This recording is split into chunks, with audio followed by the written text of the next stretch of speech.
If Buddhism was originated from Mongol, it may be Ara.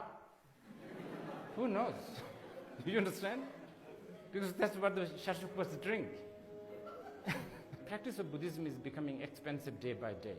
So one of the reasons why it is becoming expensive is maybe you have a dinner appointment with your family, with your friend, and as you finish your dinner, as you say good night or goodbye, if you can train yourself in thinking, this is it, this may be the last time.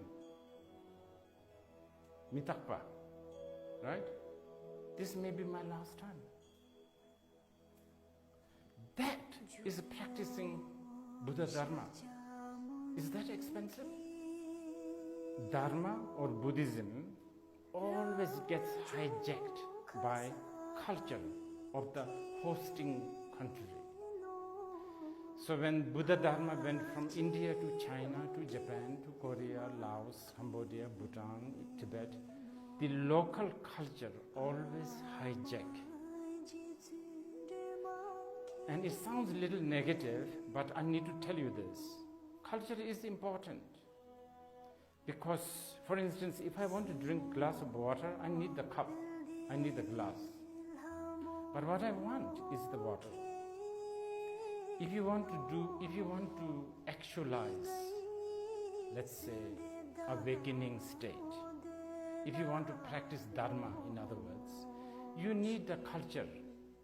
I mean, to begin with, we need to speak language. Language is a very big part of culture, right? Without the culture, there is no, you cannot really relate to the Dharma. Without a glass, no drinking water. But what happens, especially in a traditional society like Bhutan, we end up putting so much effort in what kind of glass you have. Most of the people are actually holding an empty glass, right? We are all worried about the glass, but we are all thirsty. Nobody really cares about the water. This happens a lot.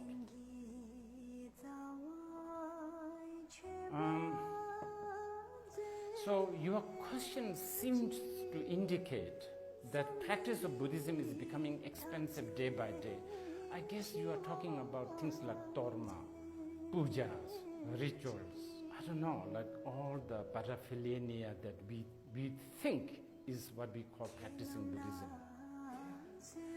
Here, I will tell you what really Buddha intended. Buddhism fundamentally only cares for the truth. Denpa, we call it, truth. Four Noble Truth, etc., etc., two truths, this truth, that truth, so Four Noble Truths. Or there are three characters, we call it three truths. That is actually probably that is the fundamental Buddhist truth. Now this is something you can actually easily practice. Here, I will demonstrate. When we go today, maybe not here, but tonight maybe you have a dinner appointment with your family, with your friend, and as you finish your dinner, as you say good night or goodbye, if you can train yourself in thinking, this is it, this may be the last time. Mitakpa, right? This may be my last time. That is practicing Buddha Dharma. Is that expensive? I don't think so. You don't have to buy this. You just have to think about it. You have to get used to that, right? And not just the death, by the way. We are not talking, Buddhism, many people think that Buddhism is so pessimistic, always talking about death, etc. No. It can be something very exciting also. Who knows? Do you have Ferrari? Do you? Well, thanks to impermanence, maybe you will end up having one tomorrow. We never know. So this is also a good thing. Let's say you are really depressed, nothing is working for you today, you are so down, But you can always encourage yourself. Tomorrow is another day. This is not expensive to think. This is actually probably the cheapest to practice. Why? The question is asked like this. Because, as I said, remember, we end up adding culture, tradition, culture. So, here you are saying the practice of Buddhism is becoming expensive day by day. So, one of the reasons why it is becoming expensive is because you need a shrine. And in front of the shrine, there's the offering bowls. Offering bowls. Right? And then you need to do mandala offering. Right? All that. Now let's go one by one. Let's go through the offerings.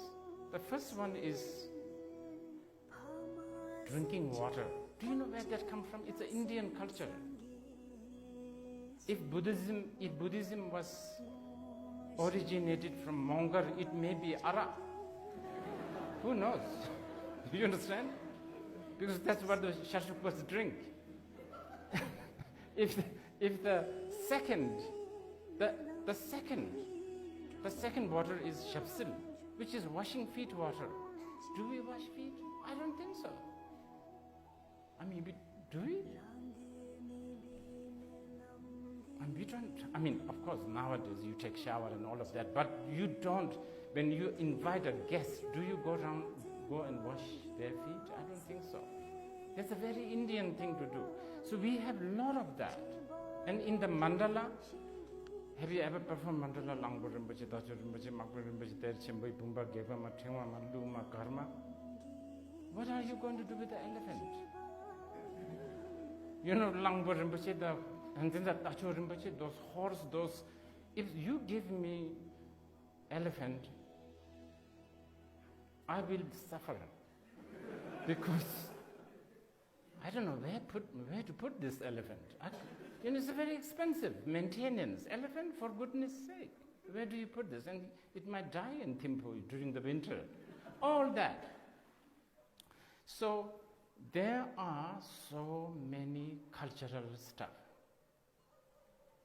that, of course, I'm not here to denounce the culture. Of course, we Bhutanese, sometimes we are so ridiculously obsessed with culture. So I'm not saying you should not. You, by all means, you can. But what I want you to think about is, water is water, glass is glass. What do you want to do? Drink water or drink glass? If you want to drink water, then it doesn't matter. Even this will do. Right? Just this will do. Drink like that.